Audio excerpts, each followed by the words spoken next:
कहानी धोखे की धुंध भूमिका। कहानी की शुरुआत एक छोटे से शहर से होती है जहां विनीत और साक्षी रहते हैं। विनीत एक सरकारी अधिकारी है जो अपनी ईमानदारी और मेहनत के लिए जाना जाता है।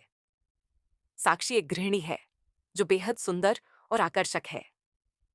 उनका जीवन सामान्य है, परंतु बाहर से खुशहाल दिखने वाले इस रिश्ते के भीतर कुछ ऐसा है जिसे दोनों नहीं समझ पा रहे हैं। पहला अध्याय। शुरुआती सुख। विनीत और साक्षी की शादी को 8 साल हो चुके हैं। उनका रिश्ता आरंभ में बहुत सुंदर था। दोनों एक दूसरे से बेइंतहा प्यार करते थे। शादी के बाद उन्होंने एक बेटे को जन्म दिया जिसका नाम उन्होंने अर्जुन रखा। विनीत ने अपनी पूरी जिंदगी अपने परिवार के लिए समर्पित कर दी थी। उसका मानना था कि साक्षी उसकी जिंदगी का केंद्र है और वह उसके बिना अधूरा है। शुरुआत में साक्षी भी विनीत से प्यार करती थी और उसके साथ खुश थी। वे छोटे छोटे पलों में खुशियां ढूंढते थे। साथ में समय बिताना, घूमने जाना और छोटी मोटी मस्ती करना उनकी दिनचर्या का हिस्सा था। लेकिन धीरे धीरे साक्षी को महसूस होने लगा कि उसके जीवन में कुछ कमी है। वह इस बात को समझ नहीं पा रही थी कि क्या है जो उसे परेशान कर रहा है। दूसरा अध्याय। भावनात्मक दूरी। जैसे जैसे समय बीतता गया, साक्षी और विनीत के बीच दूरी बढ़ने लगी। विनीत अपने काम में इतना व्यस्त हो गया था कि साक्षी के लिए उसके पास समय ही नहीं बचता था। साक्षी दिन भर घर में अकेली रहती और उसे हर समय खालीपन महसूस होता। वह सोचती थी कि क्या उसकी जिंदगी सिर्फ एक पत्नी और मां बनने तक ही सीमित रह गई है। उसकी अपनी कोई पहचान नहीं है। इस दौरान साक्षी ने अपने कॉलेज के दिनों के एक पुराने दोस्त समीर से संपर्क किया। समीर अब एक सफल बिजनेसमैन बन चुका था और अक्सर शहर में आता जाता रहता था। दोनों ने सोशल मीडिया पर बात करनी शुरू की और जल्द ही यह बातचीत नियमित हो गई। समीर ने साक्षी को उसकी पुरानी खुशियों की याद दिलाई।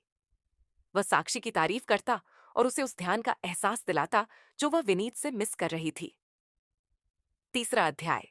समीर का प्रभाव। समीर धीरे धीरे साक्षी के जीवन में महत्वपूर्ण स्थान लेने लगा।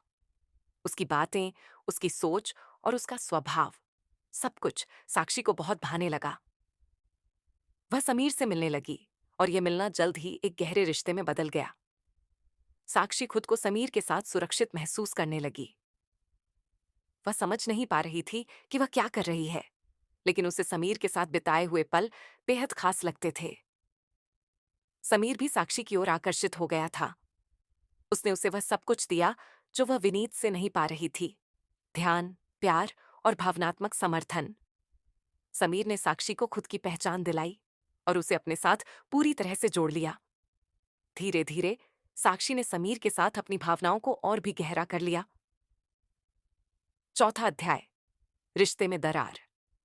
विनीत को इस बात का कोई अंदाजा नहीं था कि साक्षी के जीवन में क्या चल रहा है। वह हमेशा से यह मानता था कि उनका रिश्ता मजबूत है और कोई भी इसे तोड़ नहीं सकता। लेकिन एक दिन जब विनीत ने साक्षी के फोन पर समीर के साथ हुई चैट देखी, तो उसकी दुनिया पूरी तरह से बदल गई। वह यह सोच भी नहीं सकता था कि साक्षी उसे धोखा दे रही है। विनीत ने साक्षी का सामना किया और उससे सच जानने की कोशिश की। पहले तो साक्षी ने इनकार किया, लेकिन जब विनीत ने उसे सबूत दिखाए तो उसने कबूल कर लिया कि वह समीर से प्यार करती है। साक्षी ने विनीत को बताया कि वह उसे अब प्यार नहीं करती और उसकी जिंदगी में खालीपन को भरने के लिए ही उसने समीर के साथ रिश्ता बनाया। विनीत का दिल टूट गया था। उसने सोचा था कि वह साक्षी के लिए सब कुछ है, लेकिन उसे अब एहसास हुआ कि वह साक्षी की जरूरतों को समझने में नाकाम रहा। विनीत ने साक्षी से कहा कि वह इस रिश्ते को खत्म करने के लिए तैयार है, लेकिन उसने साक्षी से कहा कि वह इस पर अच्छे से सोच ले। पांचवां अध्याय। फैसला और पछतावा। साक्षी ने अपने रिश्ते पर सोचना शुरू किया। उसे समझ में आया कि समीर के साथ जो उसका रिश्ता था वह असली प्यार नहीं था। वह केवल एक भावनात्मक जुड़ाव था जो उसे विनीत से दूर ले गया था। उसे अब यह एहसास हुआ कि उसने जो किया वह केवल एक अस्थायी भावनात्मक स्थिति का नतीजा था और उसका असली प्यार विनीत ही है। लेकिन साक्षी के लिए यह एहसास बहुत देर से आया। विनीत ने साक्षी से कहा कि वह अब उसे माफ नहीं कर सकता और उसे अपने जीवन से बाहर कर रहा है। साक्षी ने विनीत से माफी मांगी और उसे मनाने की कोशिश की, लेकिन विनीत का दिल टूट चुका था और उसने साक्षी को अपने जीवन से बाहर कर दिया। छठा अध्याय। नई शुरुआत। साक्षी ने अपने गलत फैसले का खामियाजा भुगता। उसने वह सब कुछ खो दिया जो उसके लिए महत्वपूर्ण था। समीर के साथ उसका रिश्ता भी टूट गया, क्योंकि समीर के लिए वह केवल एक अस्थायी आकर्षण था। साक्षी अब अकेली थी और उसे समझ में आ गया कि उसने अपने असली प्यार को खो दिया है। विनीत ने खुद को संभाला और अपनी बेटी के लिए जीने लगा। उसने अपनी जिंदगी में एक नया रास्ता चुना और धीरे धीरे वह अपने पुराने दर्द से उबर गया। उसने सीखा कि जिंदगी में प्यार और रिश्ते सबसे महत्वपूर्ण होते हैं, लेकिन उन्हें संभालने के लिए समझदारी और धैर्य की जरूरत होती है। साक्षी अब भी अपने की पर पछता रही थी, लेकिन उसने यह सच्चाई स्वीकार कर ली कि जो कुछ हुआ वह उसकी अपनी गलतियों का नतीजा था। उसने अपने जीवन में एक नई शुरुआत की, लेकिन वह हमेशा उस प्यार को याद करती रही जिसे उसने अपनी गलतियों की वजह से खो दिया था।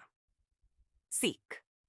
इस कहानी से यह सीख मिलती है कि रिश्तों में आपसी समझ, भरोसा और ईमानदारी बेहद जरूरी है। भावनात्मक खालीपन को भरने के लिए गलत फैसले लेना किसी की जिंदगी को बर्बाद कर सकता है। इसीलिए